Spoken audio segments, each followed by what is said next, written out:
These days, there's certainly no shortage of video in the land, a myriad of channels full of news, hot soaps, sports, sitcoms, commercials, runs and reruns of all kinds.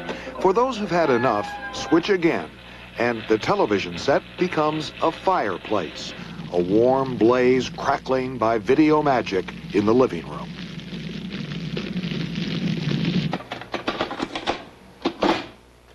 It's on a tape cassette, the creation of a man exhausted by regular TV. The fire is 1 full hour. It's really roaring, and I used California pine and eucalyptus and walnut and oak. Then it burns down beautifully. Department stores advertise no logs to haul, no ashes to clean.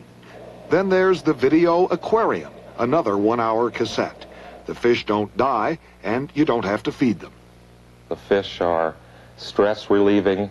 That's what the doctors report. And the fire also is, interestingly, very hypnotic.